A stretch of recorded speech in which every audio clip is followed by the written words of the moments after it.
Public Order and Safety, Congressman Dan Fernandez, you are recognized. Thank you.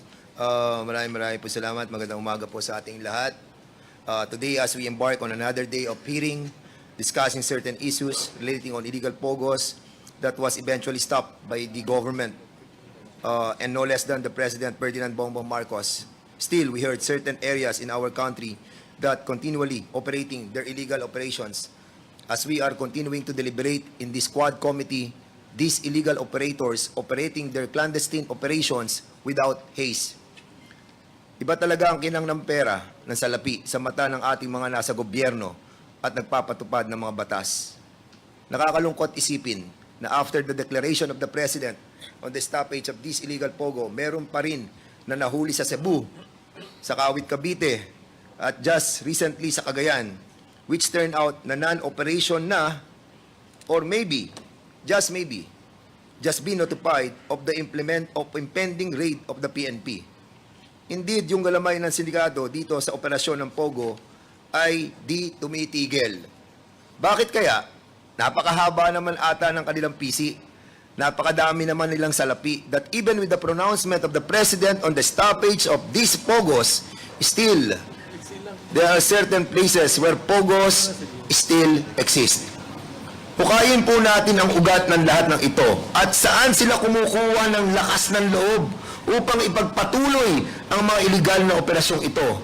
Recently, as I've heard in the discussion in the Senate, there were allegations of former Chief PNP who received payola for Pogos. Is this true? Totoo ba ito? Is this the reason why operations in conducting on the stoppage of the illegal Pogos in the whole country are not being implemented? Or they are just stories that need no attention for discussion?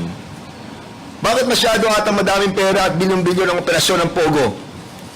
From construction of big facilities, buying of lands of certain Chinese corporations, and the financial transaction through bank exchanges of big amount of money. Di lang talaga online gambling eh. Saka hindi lang mga scams ang involved dito, but the money being laundered in this operation are so blatant that need no deep explanation for an ordinary person to understand. Pera to ng droga. Pera to na nang galing sa Chinese operators na gustong linisin ang kanilang pera dito sa kanilang operasyon sa Pogo. Conducting these hearings led by the four committees have not stopped these people in their illegal operations. Marami pa rin ang patuloy na nag-ooperate ng kanilang illegal na operasyon hanggang meron sa ating kapulisan at mga nanunungkulan sa ating pamahalaan at lokal na pamahalaan ang patuloy na tumatanggap sa illegal na Pogo.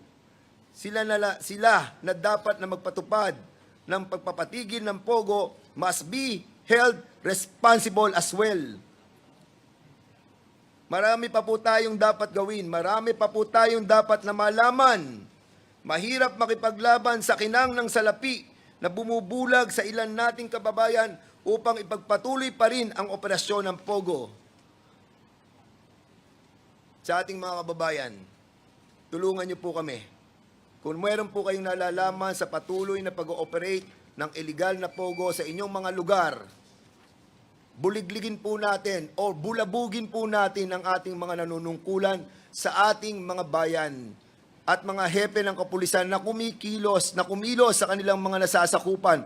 And without compliance, please, report to the Quadcom and we will act accordingly. Sama-sama po tayo sa pagsugpo ng kasamaan, sama-sama po tayo sa bagong malinis na Pilipinas. Salamat po.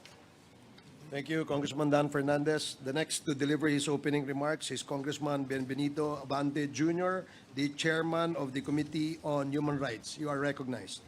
Thank you, Mr. Chair. My fellow co-chairs and colleagues,